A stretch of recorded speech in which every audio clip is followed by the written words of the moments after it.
Welcome into Grand Slam Sports. I'm Samuel Gailey. Oh, geez, Jace, that's a good start to the show, but I'm Samuel Gailey. Jace Hodge. Nice, Jace. Now that we both know our own names here. Yeah, do we? We're gonna go into soccer here. The international break came and went. Obviously, some clubs like their players playing in international call-up. Some people don't. Obviously, because the risk of injuries go up. So here and there, clubs might not be interested in this stuff. But one kid that I really love, and Real Madrid really love as well, this kid, Endrick from Palmeiras in Brazil, played in his first national team games over the weekend. Late country winner against England, and then he had a well-struck goal to draw 3-3 against Spain. I just like seeing these younger players just coming out of the gates shooting. Obviously, he's going to go to Madrid, which is going to be another Brazilian attack. It's always Real Madrid. Real Madrid might just marry Brazil and take all of its youngsters in general. But you got Rodrigo and Vinicius. Brazilian international team. Yeah, pretty much. But I really enjoy that. Kids are getting a chance, and he is a kid. Let's be honest.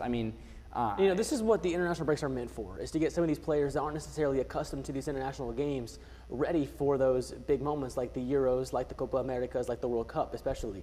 And we're talking about big goals against big countries too. Yeah. It's not like we're talking about like a Colombia, which I'm sorry, Colombian fans, you guys aren't as good as you think you are. You have an aging James Rodriguez. You have Juan Cuadrado, who is 33 years old and still has 90 pace in FIFA. It's absolutely ridiculous. But he scored against two very good countries in England and Spain as well. So I'm excited to see what he can do, especially in La Liga. That move there is huge, not only for him, but also you have to think about his families as well. How much playing time is he going to get on that Real Madrid squad as stacked as they are? If he's good enough, he'll play. He's playing that number 9 role. He's playing that center forward role, and that's what they're probably going to shape him into. But with Madrid as well, getting Mbappe probably coming in, it's going to be difficult to fit into that squad. It's going to be the problem that PSG had, and they're going to have too many stars. It's good to have depth, but when you have an overabundance of stars, it doesn't always necessarily work. I'm probably looking for the leaving of a Rodrigo. I see him as the odd man out here, and he's good enough to where Real Madrid can be like, hey, he's up for offers. That's where I see it going. Endrick sliding into that right wing spot alongside Vinicius. I see Vinny being there almost as well. Well, yeah, there's no way Vinny leaves, right? No, I do not like that for especially business. That's just bad business. Yeah. Love him or hate him. I know there's a lot of talk about him crying to the media about how he's racially abused and stuff like that, which is not okay. That we shouldn't stand for that. But also he's provoking opponents and cheap shotting people. So there's always two sides to an argument. Well, moving on from this topic of Endrick, we're going to move on to your idea of the best youngster in the world right now. And I know Jason and I got into it before we went on television here at UIndy, and this is going to be completely biased from Jace, and I'm going to throw up in my mouth a little bit. But also, mine is kind of biased as well, so I can't really call him out. I'll go first because I think it truly is. It's Jamal Musiala of my Bayern Munich. I think that he's the best player in the world. Youngster in the world. Sorry, youngster in the world. Just the way that he's able to create chances from nothing. So many times this year we've seen him cut through 5-6 people and finish the ball. Freiburg, before they drew level at the end of the game, he cut through 5 people and scored. Champions League play, he's been excellent. He's been their selling point. And hey, if they need to, they sell him, they can make a ton of money off of his performances. But obviously you want to hold on to that world-class talent. Let's hear yours, and your audience is going to get a huge eye roll from me because he's still a youngster technically. He's been in awards for youngsters. Phil Foden.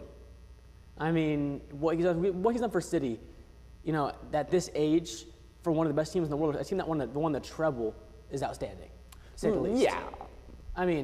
He's played great. He's playing great for England too when need to be. Obviously, he has some problems in some of the bigger games. Sometimes it seems he doesn't always perform to the level that we expect him to.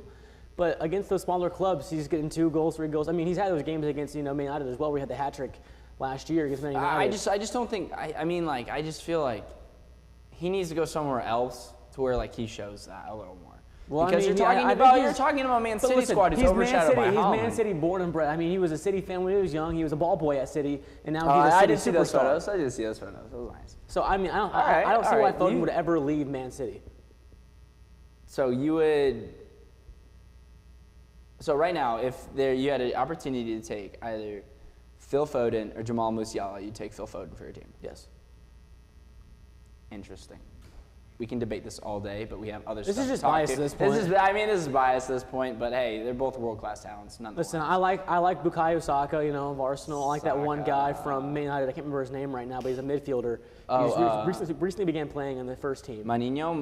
Manu. Yeah. Could be The Manu. best youngster with Hoyland and Garnacho. I like Garnacho as well. Yeah. I think anything but his hair. His hair is a little crazy sometimes. But we're moving on to Spanish man Xabi Alonso announcing to the Bayer Leverkusen fans after their I love this. 2-1 comeback victory. Love this. That he'll be coming back for another year, and I think he did it at the right time. And it's awesome. I enjoy seeing it. Exact correct decision. He has built something at Leverkusen, so why leave? You're going to win the Bundesliga. You're going to be in the Champions League next year, the pinnacle of football. Why leave Leverkusen when you're already where you would be with a different team if you were to leave?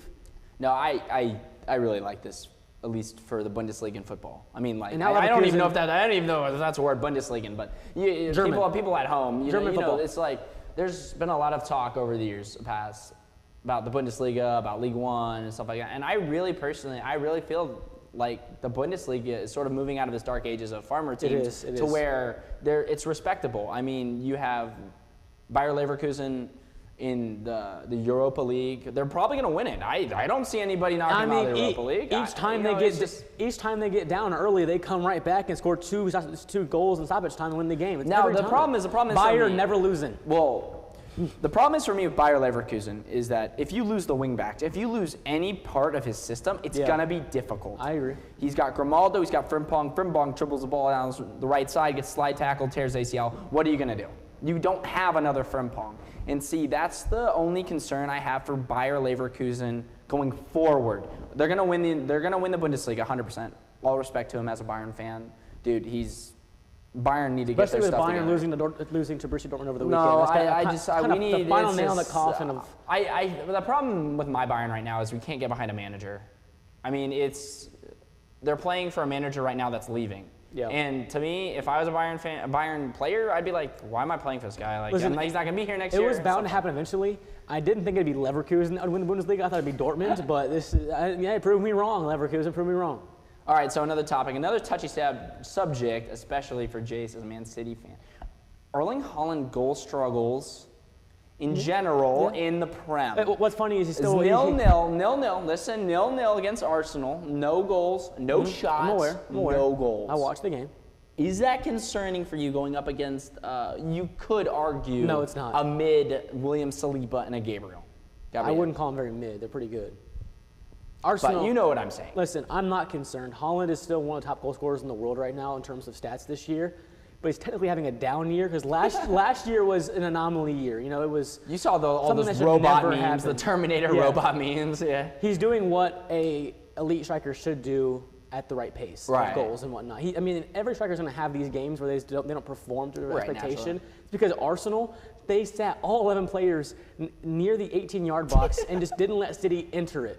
It's hard to do because, they're basically double-teaming Haaland the entire game, so Haaland couldn't get any touches on the ball. Well, is that a formula? Is that a formula for stopping Haaland in the future? Every ball into the box was cleared by Arsenal. Every time cleared. They were perfectly positioned to guard Haaland. Arsenal was just playing the most annoying game ever. But that's how you if you want to draw 0-0 against City, that's how you do it. Just sit back and defend the entire game. Arsenal had the right game plan to do that. They had the right FIFA sliders very on, annoying. And if you are a neutral watching that game, you probably fell asleep by the first 10 minutes of that game because it was just completely horrible football.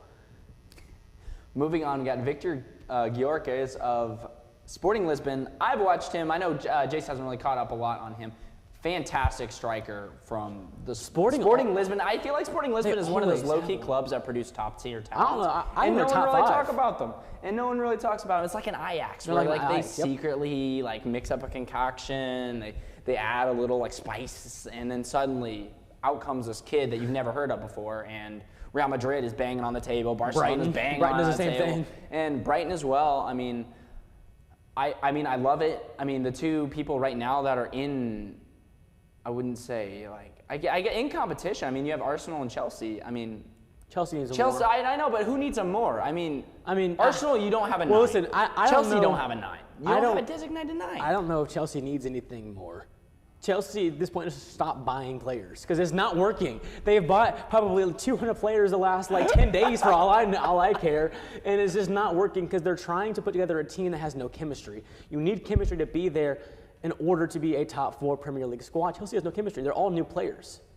I feel like Chelsea is just trying to patch holes in a boat with duct tape. That's like They've already sunk. They already sunk. Knockoff duct tape, and they're thinking, oh, the more duct tape we apply. They already sunk. Yeah, exactly. So listen, they just drew Burnley 2-2 with a man down. And Burnley had a man down for 2 goals. Burnley. We're talking about Burnley. And I was watching that game live. I was at a soccer bar downtown in Fishers, I think, with a couple buddies of mine, and all the Prem games were on there. We watched Tottenham come back and win 2-1. That was an exciting game. But it was just really interesting watching Burnley come in the 88th minute with a header, and then they celebrate like it's the World Cup. But I mean, Chelsea's sitting 10th and 11th. So I mean, yeah, I think they're 11th right now, Chelsea. And after they won that Champions League, Chelsea has forgotten how to build a team properly and play football properly. They're a team of individuals right now. They need to figure out how to come together, especially towards the end of the season. Now, it's going to be a quick little bit as we have dwindling time, obviously, in the soccer section. So much to go through. It's going to be like a minute conversation. But do you think Harry Kane is cursed, yes or no? It's just a yes or no. Oh, absolutely. My God, this guy can't win a trophy if you tried. He literally goes to Bayern Munich, who on average wins probably two trophies a year. 2 or 3 trophies a year. 2 trophies a year, and they're going to get none. They're out of the DFB Pokal. They got beaten by, like, a 4th-tier team or something. Yeah. They're still in the Champions League. Yeah, but there's no way. I don't see them. I am not delusional. Listen, they have a favorable side, though, possibly. I mean, they got a favorable first game. We'll get into that in a second. But, I mean, and then for the first time in, 13, 14 years, they're going to lose the Bundesliga? Poor Harry Kane. This dude just wants to win a trophy. You even lost that, first game of the season trophy. That whatever, that preseason trophy. Yeah, the Audi Cup, type stuff. And you lost that, too. And you lost that, too. Well, I'm not reading too much into that. I think it was more painful that we lost a DFL Pokal and all the other I wouldn't say localized tournaments, stuff like that. But definitely do think Harry Kane is mixing up some bad juju, especially there. We're going to go through this relatively quickly here. Arsenal versus Bayern. I see my Bayern coming out on top. I see Arsenal's going to play that stupid ball again where they just allow 0-0 every single game. This might be 0-0 both legs and go to pins for all I say a 2-1, 3-1 Bayern. On aggregate? Yep, on aggregate. I'm going to say probably 1-1 aggregate. I'm going to say Arsenal on pins. Wow, that's crazy. Last time Arsenal played Bayern beat them 7-2 aggregate. But Bayern isn't the same team as they were back then. Stomped. Bayern isn't the same team they were back then. Hey, Arsenal is a much improved squad from where they were last year, especially. They're more accustomed to these big games now, and they know how to play in those big games.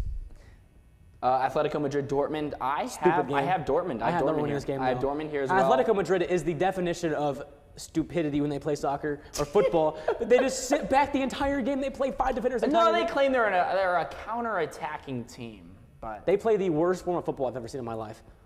Real Madrid, Man City. This is the one Jace is going to be looking forward to. Why is it always Real Madrid every single time we're in the Champions League? Once we get past the round of 16, Real Madrid, here you go. Here's Real Madrid again. I have Real Madrid winning just because I just don't like Man City. To me, this is literally the final in the quarterfinals.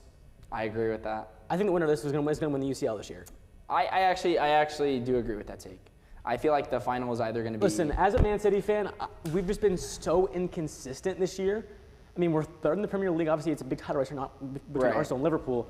But we just been we haven't beaten a single top 4 team in the Premier League. They're all draws or losses. We're too inconsistent. I'm taking Real Madrid to win this one. PSG, Barcelona. I have Barcelona based on sheer talent. And I don't know. This one interests me. I think I said it earlier this year. I think this is the year PSG might win it. Mbappe's last year at PSG? No, his minutes have been going down.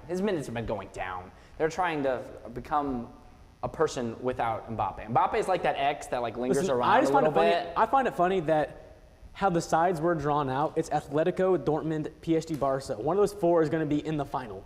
That's crazy. And the other side is Arsenal, Bayern, City, and Madrid. It's like they're just stacking one side of the bracket and saying, hey, it's a dogfight over here and then a cakewalk right here. Hey, listen. Hey, I'm looking forward to it. I know you are too. After this quick break, Charles and Jace are going to talk some MLB and then some NCAA coming up here on Grand Slam Sports. So please Stay with us. Thank you.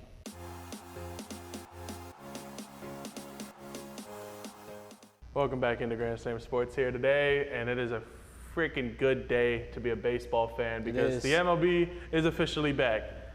Jace, how you feeling? First week of baseball season. Well, I'm going to be completely honest. I didn't watch a single minute of baseball, but I'm very excited that it's back.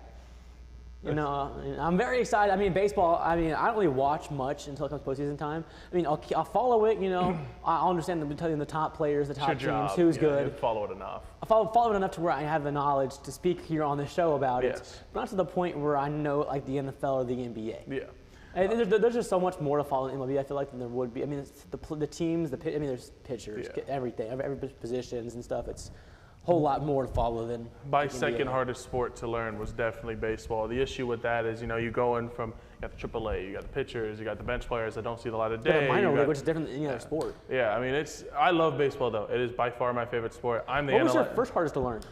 Soccer. It's just soccer's so hard to learn because of all the different leagues. You can't just go and watch one. You have to learn like 7 different countries' leagues to actually be able to understand. I'm still getting it, so.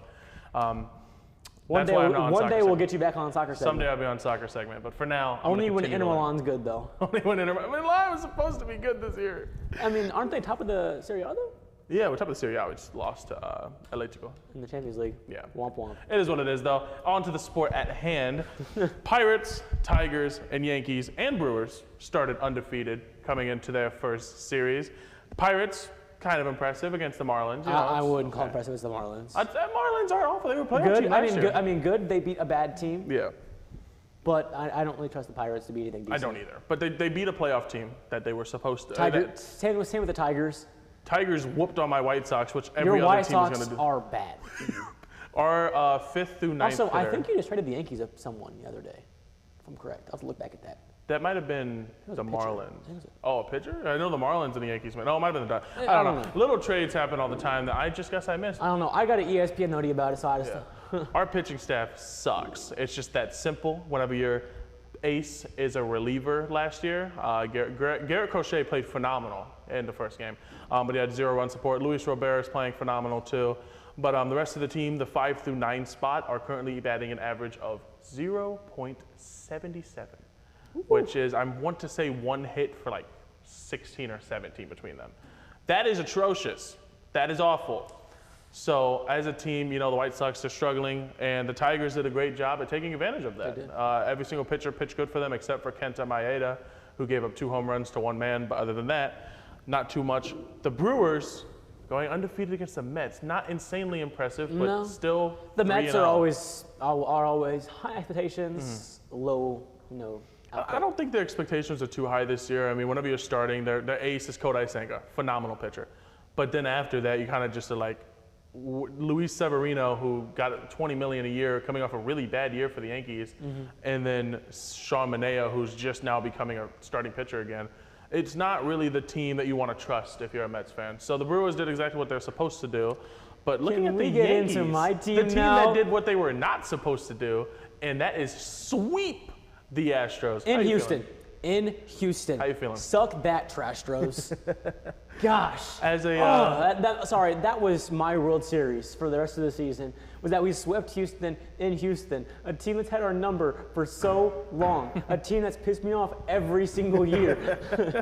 The Juan Soto era might truly be upon us. He's batting, I want to say 589. Dude, no. I'll tell you, Juan Soto looks like he's having the most fun of his life. Right now in New York, he's having the most fun of his life. I mean, he had those years in Washington where he was, you know, a great player, had fun in Washington. I mean, won a title in Washington, right? Yeah.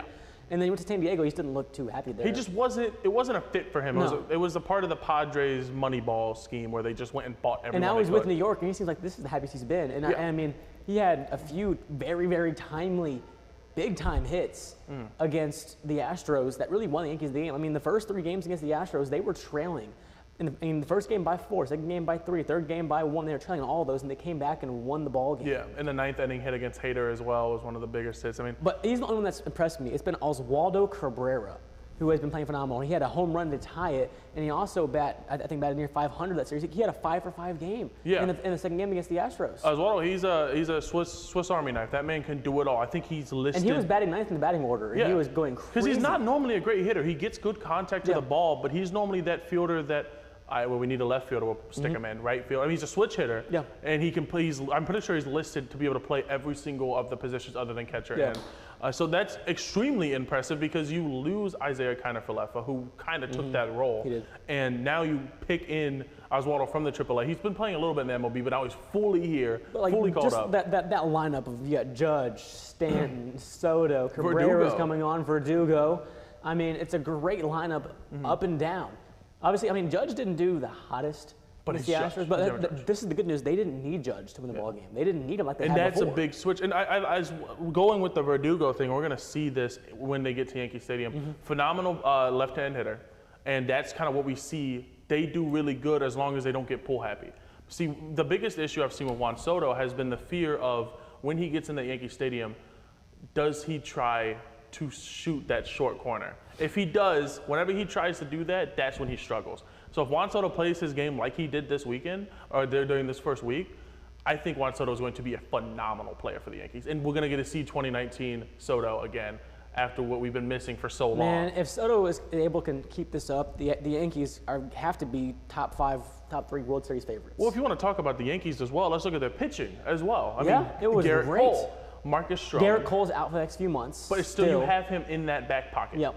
You have Marcus Stroman.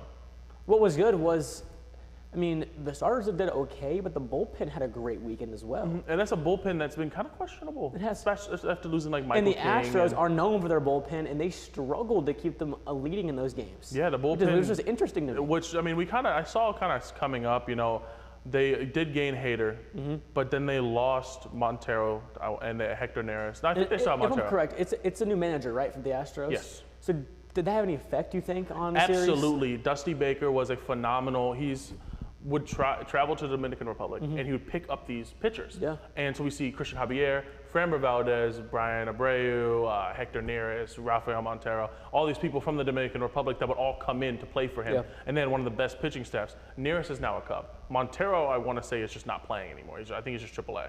And Abreu is still there, but Javier's he's a solid pitcher, and Framber Valdez is kind of struggling lately. Listen, I do want to raise this question. I know it's early. I mean, it was the Yankees, granted. Is the Astros' reign of terror coming to an end? Reign of Terror, I want to say yes. I even before this series, I don't see them as coming out of the AL again, but not out of the AL again, but into the ALCS. But they always surprise us. I mean, they have some of the best hitters in the league. They have a phenomenal farm system, solid But then pitching. that also raises, I mean, who's the powerhouse in the AL this year? No one right now. Is it in my Baltimore? opinion. I think Baltimore is going to do great. Corbin Burns, borderline MVP. I mean, Cy Young candidate. The NL seems a lot stronger than the AL. The in terms NL of, is more like, spread out. Yeah. The AL could really, like, any number of 6, 7 teams that can come out of the AL. I Yeah. mean, if this is the year for the Yankees to finally get back to the World Series, it might be this year. This would be their year because, I mean, teams like Shohei Ohtani, he's gone. I mean, the Angels were never a problem, but I mean, they're never going to he be a brought problem. fear into their hearts. He's gone. The Rays aren't looking Blue as Jays? good. The Blue Jays, their roster got a little bit worse coming this offseason. Or in fact, it just didn't get better. It's just they're there. yeah. The Red Sox still suck. The AL So- Central is just The AL Central, the only good team, suck. in my opinion, a top 7 team coming into the league, and coming into the season was the Twins. Yeah. And we're about to, in fact, we're going to transition over to them. Royce Lewis, #1 overall Mm-hmm. pick in 2019, I want to say. Significant hamstring injury, will be out for at least 3 months. How are you feeling for the Twins losing one of your best First hitters? off, I feel bad for Minnesota as a sports city in general. They always have something that affects them. The Vikings are 0-4 in Super Bowls. The Yep. Twins are always iffy. The Timberwolves are always, the Timberwolves. They can't win the big ones. But, I mean, the Twins, I feel like every year they have an expectation that they should win the AL Central. They should be a playoff team. And every year they fall just short of the expectation. And to me, I think they're still partially favorites. I think it's a curse of the fact that they keep on losing good players. Byron Buxton could never stay healthy. He was a first-round Is pick. Correa still there? Correa is still there. Okay. Correa has struggled since coming in. He's a phenomenal defender, but his hitting has been iffy. Royce Lewis, we saw him in the playoffs. He was the hero of Minnesota. This man led them to their first playoff game, or playoff win, I want to say, over 2 decades. And he was hitting multi-game home runs against the Jays. He looked phenomenal. So in the first game of the season, for him to hurt his hamstring again. I don't think it'll affect them too much because the AL Central is still iffy. The AL Central Tigers, sucks. the Tigers might be okay. The Guardians, they'll be the usual Cleveland Guardians. They'll be okay. Yeah. Who else is in the AL Central? The Royals, Royals are going and to be. White Sox. The Royals and White Sox are both going to be. So there's not- Royals have their potential. They have their building block in Bobby They're Witt my Jr. underrated team of the year. The Royals could make a run, at maybe competing in the AL Central. Yeah. But I still think it'll be Twins and Guardians on top of that. But the Royals obviously built around Bobby Witt. They signed him to a lifetime contract pretty much. Cole Reagans had a really good year, but kind of the question for Yeah. Reagans is, can he pitch good against teams that aren't in the AL Central, because he's going against pretty crappy teams on a consistent basis coming into that part of the season. This team has the potential to do it, but I think the Twins they're a phenomenal team. They're young, and if they're healthy, they're going to be one of the better teams. Pablo Lopez is one of my dark horse Cy Young candidates, and having Joe Ryan, Chris Paddock, who's going to play this season. I'm just excited to see how the AL, happens this season. Yeah. I mean, it's just hard to tell right now. I mean, obviously we're only like 3-4 games into the Yeah, of season. course. You can't really get, you can do these early predictions, these early takes. Each team has played one team. Yeah, we won't You be, can't we really won't get be much right into about it. this. I mean, we need like probably 50, 60 games to really get a strong feel for how teams actually are. Yeah. Because we need to see them against other, competitive teams. Yeah. The bad teams against the bad teams. We need to, sort things out before we can get these early takes, correct. Yeah. I mean, right now, half the things we're saying are going to be 100% wrong. Absolutely. I mean, coming into the basketball season, I said the Pistons would be a dark horse team to actually do something, and that was one of my worst takes probably the worst take I've heard. of all time. But looking at the NL side of things, another injury, Justin Steele was just announced to be out for at least a month, and Jameson Taillon is still out with a back injury. The Cubs rotation gets smaller. The Cubs are supposed to win the NL Central right now. How are you feeling about the NL Central? I was never high on the Cubs to begin with. They have a good squad, but I don't think they're the best team in the NL Central. Who you got? Cincinnati. That's fair. That's very fair. I think Cincinnati's kind of The Reds have their pieces. that young, promising squad. They were so close to being a playoff team last year. I think one game off of it. This is the year they break through and finally get back in those playoffs. Ellie De La Cruz, I love him. I love what the Reds have going, and their fan base. It's been revitalized this season. You saw opening day, the fans lined up in the streets just waiting to get into Great American Ballpark. I mean, Cincinnati, the fan base is alive and well. Phenomenal team when it comes to the base team that they have. Their pitching was the biggest issue, and they picked up some. Obviously, Hunter Green's still playing. They're still going to have Abbott, who played pretty solid last year. Lodolo, who also played pretty solid. But one of the underrated pickups, whenever he did not play for the Yankees, but he was on their roster, Frankie Montas. He came in off a really injured season. He's not an insane pitcher, but he was the ace for the A's, I want to say 3 years ago, before he got hurt and got traded to the Yankees. I want to say he played 7 games with the Yankees or less. Something like that. And he's now playing, or he's now going to be on the Reds roster. And I think he's going to be a good veteran for this pitching staff that has not had that in a while. Listen, the Reds are my second favorite team, so it's maybe a little bit of bias. You're allowed to have that, though. But I like what the Reds are doing. Yeah, I mean, the Reds, they've built their team around youth. They're just like the Orioles. And if Ellie De La Cruz can be what he's supposed to be, a superstar, the Reds have something real to grasp onto. I mean, if you are a baseball fan of like 2 years ago and you went in a coma and you look at the Red roster, you'd be like, who are these guys? Yeah. None of these guys are big name stars, or at least right now, but they have that. Other than Hunter Green. Hunter Green was, I remember, he was supposed to be like the LeBron of baseball. I remember the magazine articles whenever he was, he's a flamethrower. He throws heat, don't get me wrong. He does. So if he could get that control down and get those walks down, he's going to be freaking scary. But the Reds, they got something going. And I think in an NL Central that's pretty weak with the aging Cardinals roster that they continue to get older somehow. The Brewers who lost their ace, and then you have last team. Who am I thinking? Wait, what are we talking about? We're talking about we got the Cubs, Central? Brewers, Pirates. Pirates are in that standstill of being okay, but O'Neill Cruz is going to actually be playing this year. So. Yeah, I don't know about the Cardinals, man. Last year was the worst year they've had in probably, 30 years. Yeah. It was historically bad for the Cardinals. They did pick up Sonny Gray, who led the league in ERA but they're for still just a a veteran-led team. I don't trust them to really make any playoff push at any point. I didn't like the Flaherty trade that they made midway through the season, trading him to the Orioles. Yeah. I thought that Flaherty was one of their only young pitchers that they had kind of going for them. So to get rid of him, they picked up Sonny Gray, who's going to be phenomenal. He's 31. So and he's not like you're going too old, but whenever your second and third pitchers are 37 and 34, I mean, that's a problem for a team that's in a very young division like the NL Central, where they're going to continue to get better. So But, I mean, MLB season, it's finally back. I mean, you can say finally back, but this season, it goes year-round. Baseball is year-round. You can always have something to go into. And if you're a White Sox fan, you just don't watch the games and you pay attention to other teams because your team sucks. And the only good thing is our food because we have pretty good food. And, I mean, aren't you getting a new stadium here soon? I think so. I know that's been in talks. By the water, right? I would love that as long as they stay near the south side. But that's going to be all for this segment. We're going to go on a quick break real quick and talk NCAA. March Madness.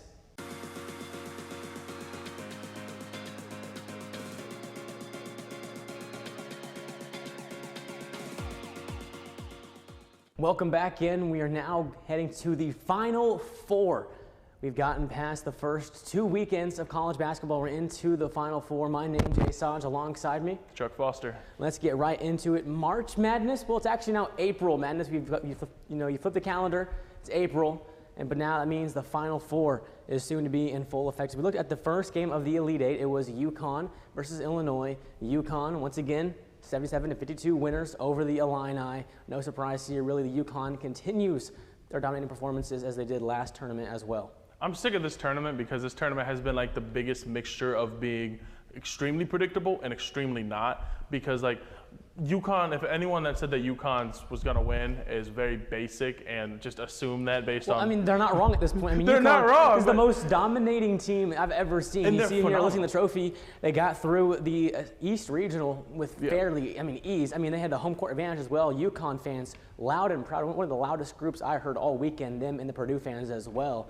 But the Huskies, dominance, pure dominance. And Illinois came in there. They were supposed to be the team that people were praying would beat UConn. They came into the tournament playing solid. I think the biggest threat in the region was really Iowa State. I think Iowa State was the biggest threat to really take down. Illinois was hot though. They looked good. The issue was they missed, I want to say it was 21 layups against UConn. That's and crazy. gave up a massive it was a run. 30-0 run. Yeah. That, you just can't let that happen. You can't give up a 20-0 run. You can't give up a 10-0 run sometimes. You give up a run like that, you're allowing yourself in a one-game series to basically, especially against a team like UConn, they don't go down. When they do. But let's mention the head coach and how this guy right here has done, Dan Hurley. He came onto the scene, I believe, in 2021 and said, get us now, beat us now because we are coming. And he's not wrong. UConn is now the pinnacle of college basketball teams. UConn has always been a phenomenal program. They really bring out the best of some of those players, especially some of the players that you don't always expect. We saw a lot with, I remember Kemba Walker, Cardiac Kemba, UConn play. It was a great time. So to see this coming back again, UConn basketball is a favorite of mine. Despite me not picking them to win, it's still a favorite program of mine. So to see them going far. I don't know why I picked Iowa State. I still don't. I just thought that UConn was the obvious answer because they were the best team. But it's just so I know it's so basic, but at that point you're not wrong. The Huskies are best team in college basketball. My bracket is now dead last, so maybe I should start picking the favorites. And officially, Charles is going to finish dead last in our Grand Slam Sport Bracket Challenge. And right now it's a two-way race. I can't get any. I'll be second at the minimum.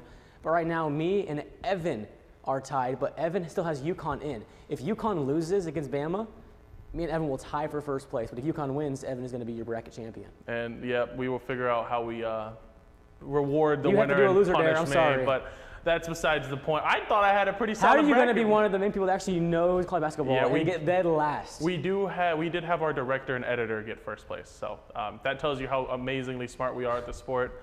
Well, our director I think is third, fourth, Kennedy. Well, Kennedy's, but I'm talking about Evan. And then Sam's picked all the top teams. Well, Sam. Luckily, UNC lost for us. Thank God UNC lost, but I could not have him picking the best teams and winning.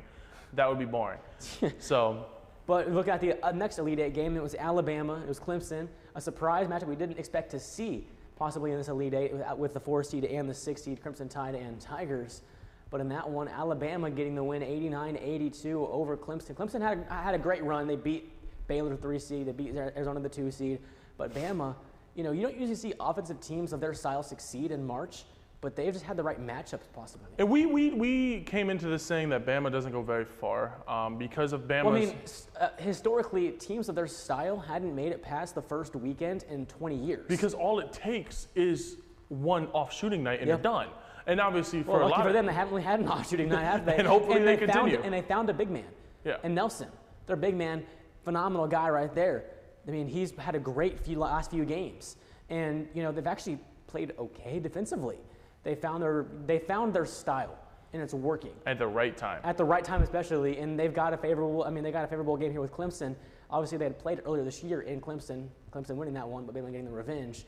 But now Bama has a tough task with UConn next round, but we'll get into that in a second. See Bama lifting the trophy. It's the first time ever the Crimson Tide are in the Final Four. It's weird to see the Crimson Tide in the Final Four for basketball. Not there Clemson, for football. Clemson, Bama. You would say that you think it's gonna be the college football playoff final or something. No, this was the Elite Eight of the men's basketball tournament.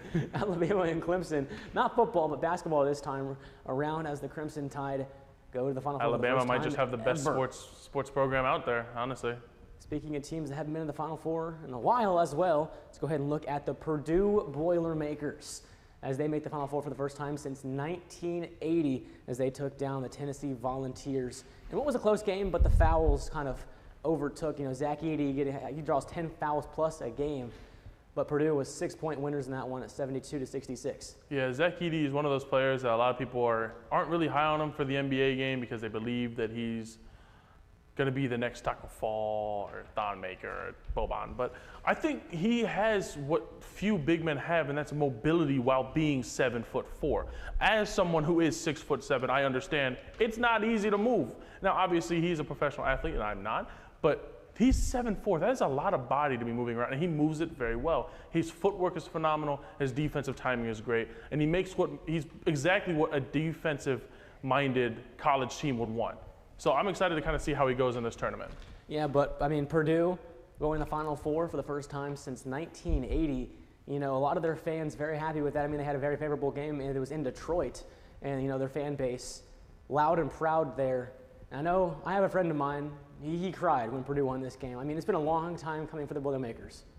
Yeah, absolutely. As a Purdue, if you're a Purdue fan, this is a great thing for you.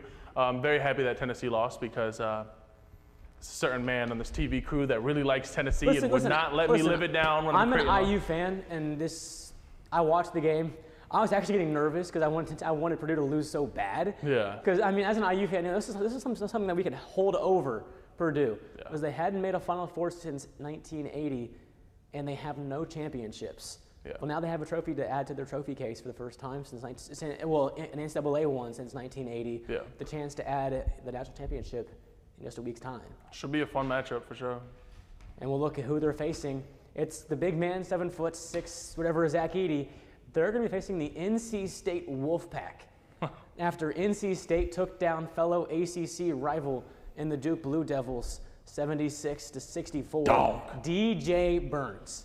What a player. No one would have known about this NC State squad, about DJ Burns, if they hadn't hit a prayer in the ACC semifinals at the buzzer to send it to overtime against Virginia. 5 straight wins in the tournament. The fact is, Virginia had 2 free throws to ice it and basically end their season, and they didn't get them, and they hit a prayer off the glass at the buzzer to go to overtime and then win that, and then beat UNC to get the automatic bid. And now they are a Final Four bound program for the first time since their magical run, which kind of emulates this season in 1983 under Jimmy V. And we talked about it saying there was really no Cinderellas coming into it, but I think you could say that they're a Power 5 school, but at this point, an 11 seed to the Final Four still. It's playing happened before. This good. It's happened before, like UCLA. They've done it before, but still, NC State phenomenal. Looks great. And of course, we talk about DJ Burns. We've even seen about the NFL things where NFL GMs apparently want him to be an O-tackle prospect, which is interesting.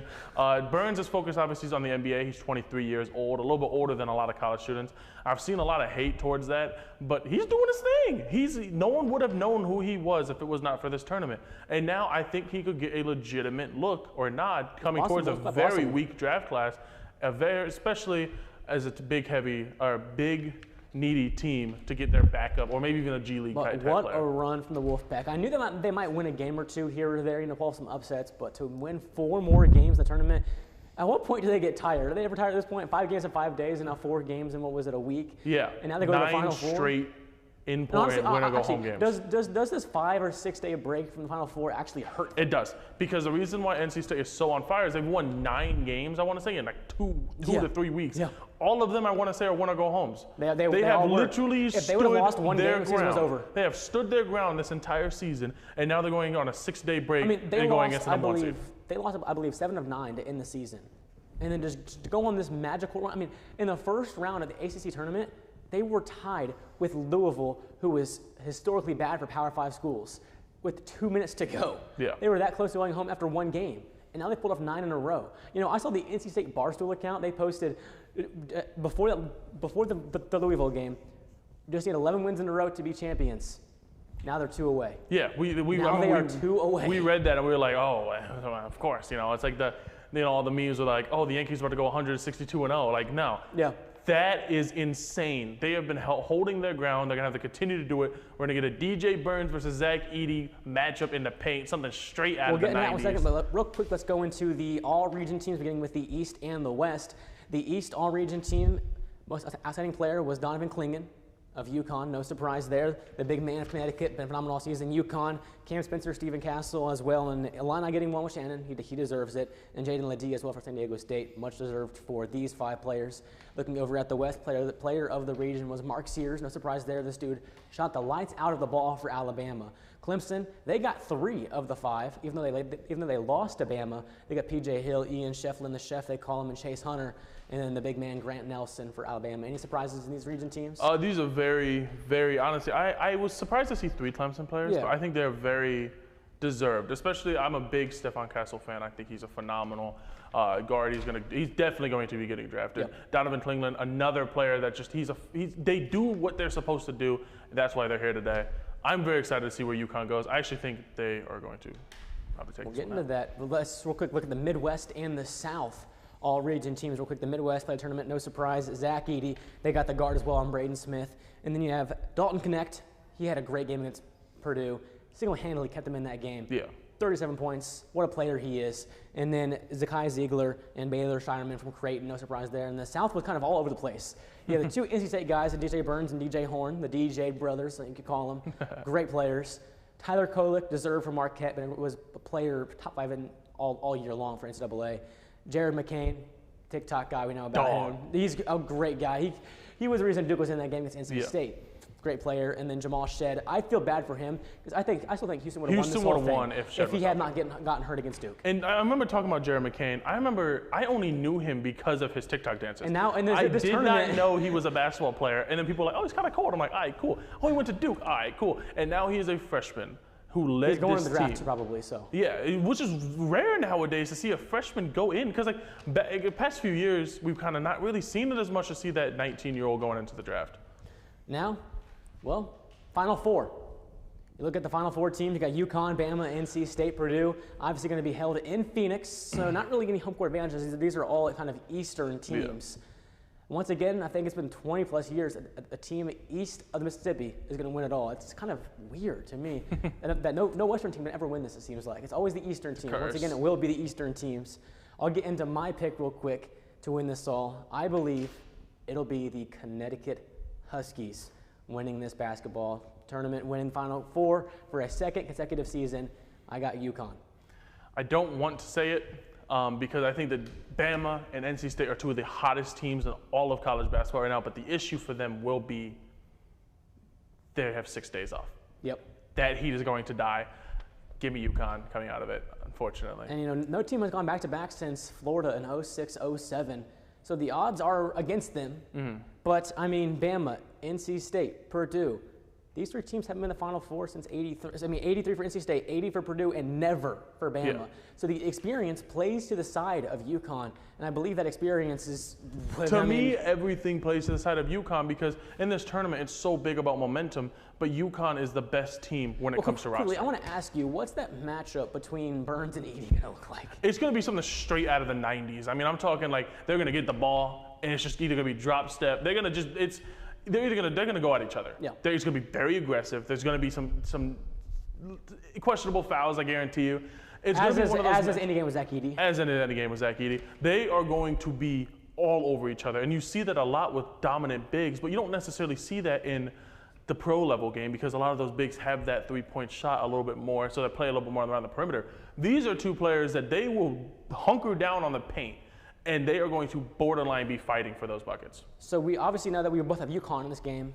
Who do you got in Purdue NC State? I want to say Purdue purely because of once, like I said, the heat has died down. Yeah. That heat that has been keeping NC State going, the momentum, we saw it with an MLB. We talked about how the Braves were phenomenal, but, Yeah.